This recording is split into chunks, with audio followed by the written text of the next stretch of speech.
должно быть total of. Okay. Well, we have just a few people here left.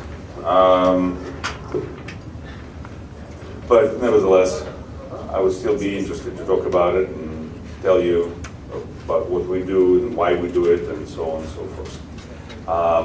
Since it is year number 10 in RAMA's history, I wanted to make my presentation somewhat about RAMA, why we started, what we achieved, and show you some progress since 2002. Next slide. Oh, okay. Yes. Association was initially thought of by several physicians, primarily in Boston, New York area, and the first person who started informal social group in Boston was Lyuba Vartikovsky, who is here in the next room with scientists. But association was not formalized until 2002. We had groups in Ohio, Kentucky, Chicago, Los Angeles, different places, but it was never formalized until 2002 when RAMA was incorporated. From that point on, the membership grew continuously, and we do not force people to become members or pay membership dues. Everything is done on voluntary basis, of course. So if you're talking about formal membership, we have 624 members. As far as a database of people, doctors, groups that we communicate with, it is more than 10,000 people.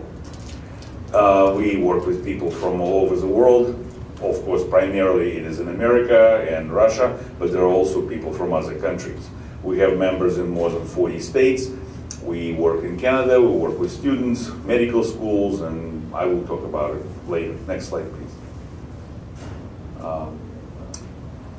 You do not need to read the entire page. I will just talk about the last 3 lines here. We have our most important goals. Number 1 is academic improvement. Number 2 is humanitarian help. And number 3 is networking.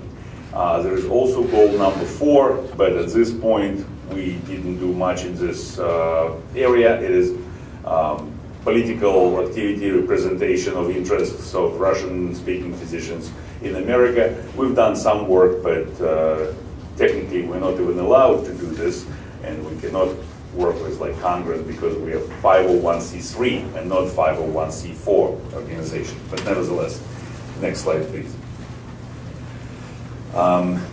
Here in this audience, we have Konstantin Slavin, who was one of the presidents of RAMA.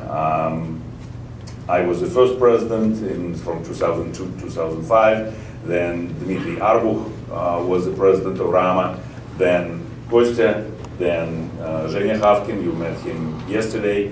And then Yakov Elgudin was the president for the last 2 years. In fact, Evgeny Havkin just walked in the hall here, one of the presidents of RAMA. Next slide, please. The people I just mentioned, they all work in the RAMA board of directors, and we also have 4 great women that work in the RAMA board of directors. It's Elena Polukhina from Minnesota, from Minneapolis. She is a rehabilitation physician. Dr. Lyuba Vartikovsky, that I mentioned earlier, as well as Dr. Lena Wasserman. She is here with scientists as well. And Dr. Larissa Rastad, she is in California. Next slide, please. Throughout these years, we had annual conferences. The first one was in Cleveland in 2003, and then we moved around the country quite a bit and been to many major American cities, and last conference was in Las Vegas. Many of you were there, and Philadelphia this year is for the first time we have a conference here. Next year we're planning the conference in New Orleans, Louisiana. I hope you'll find time to come there. It's a beautiful city, great food, great fun. I think we'll have a very good conference there. Next slide, please. RAMA developed and started publishing a lot of different materials, and we started RAMA Journal, which we plan to develop into a full-scale scientific journal. We're looking for people for editorial board, for editor-in-chief, and we will advance this publication. We also publish RAMA Report, which is a newsletter, which is like a press release. We will be sending one out after this conference, somewhere in December. We also publish RAMA brochures. In fact, it is in your folders here for this conference, a blue brochure. We participate in all social networks, as you probably know. We have the website and do a bunch of other things. It is all important from many standpoints. We need to let people know what we do, why we do it, and how we do it. So those publications help. Next slide, please. We work with many groups, not just individuals, but also groups. Our first partner in 2005 was RADA, and you obviously noticed them in the audience. Then in 2007, there are several more groups appeared, like Russian American Nurses Association, Pharmacists Association, American Association of Russian-speaking attorneys, and at the same time, we talked with Russian scientists about forming a group, and in 2009 they started their own association, and now we have a conference of 3 groups together. We work with medical schools in America and Russia, with ethnic medical associations in America, and there are 58 of them. The most powerful are Indian, Chinese, several others. And I think I'm actually quite happy to say that Russian American Medical Association is probably the top 5 most active ethnic medical associations in America. And we work with many other programs, and I think the number of groups will be expanding, and it's expanding rapidly. A lot more people want to work with us now, since we actually have something tangible, something under our belt. Next slide, please. Big part of our work is observership program. Some of you participate in the program, and a lot more people are scheduled to be there. And they're present in several American cities. Cleveland is a big part of it. Cleveland Clinic, University Hospitals, Lake Health System. We have a part of the program in Seattle, internal medicine, in Chicago, in Indianapolis. We're talking about opening center here for pediatrics and pulmonology. And we have a confirmation from Houston, from MD Anderson Medical Center, that we can send people there for pathology observerships. Next slide, please.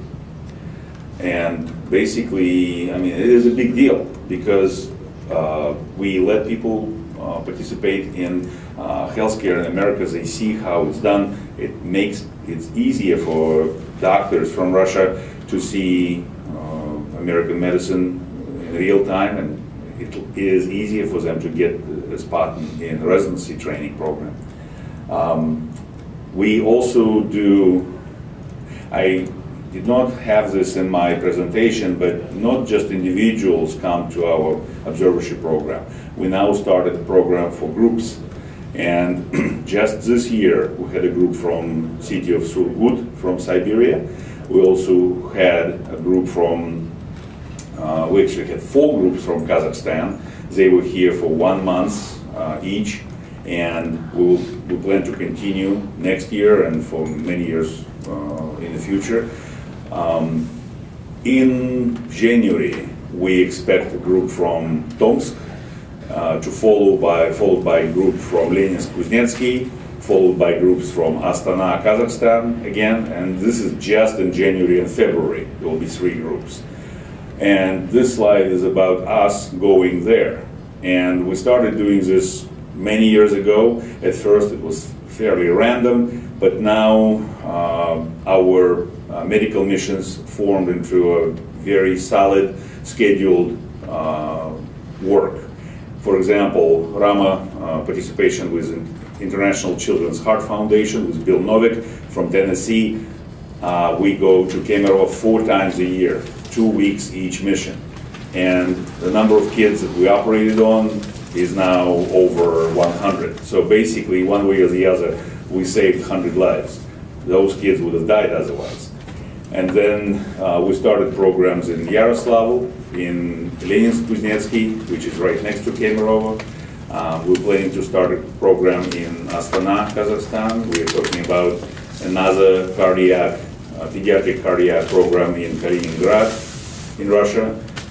We got approval and confirmation from Bill Novick, from his group.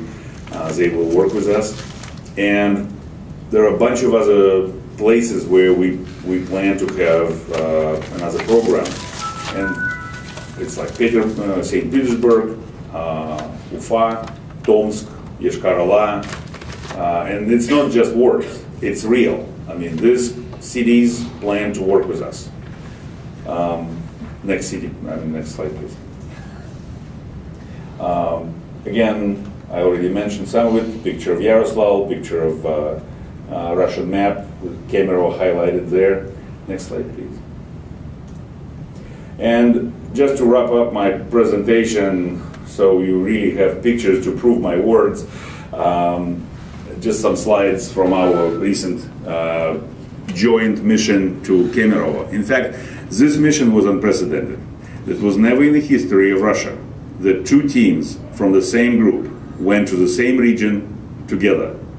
This trip was combined with ICHF, and 5 physicians went to Kemerovo to operate on kids on pediatric heart, and 4 people went to Leninsk-Kuznetsky, 90 kilometers south. And so, seriously, it was quite impressive. This is our group. Next slide, please. We worked with physicians in Leninsk-Kuznetsky, made rounds, talked to physicians, we delivered lectures, we operated. Next slide, please. We had a vascular surgeon, a neurosurgeon, a gynecologist. I did the general and laparoscopic surgery. Next slide, please. This is Vagram Agadjanyan in the lower picture. He is chief of staff of medical center in Leninsk-Kuznetsky, and I can say that we all know Sviatoslav Fedorov, ophthalmologist in Moscow who developed a unique method of correction of short-sightedness. We also know Dr. Ilizarov from Kurgan, who developed his own unique method, and both methods are used around the world. And if you think about new Russian leaders in medicine, he is the one. In a very small city, he was able to build a center. I mean, it is not an American level center, I understand, but it is a very, very serious medical organization, far better than any local hospitals in the area. Another guy similar to him is Dr. Leonid Barbarash from Cardiac Center in Kemerovo. Those guys are giants. To create the medical centers that they have, I mean, it required a lifetime commitment. And they're smart, they're brave, and now they have the power. Fortunately, they're far enough from Moscow, so Moscow is not dominating over them that much. But again, you got to be smart and brave to achieve what they've achieved. I mean, this was incredible. Next slide.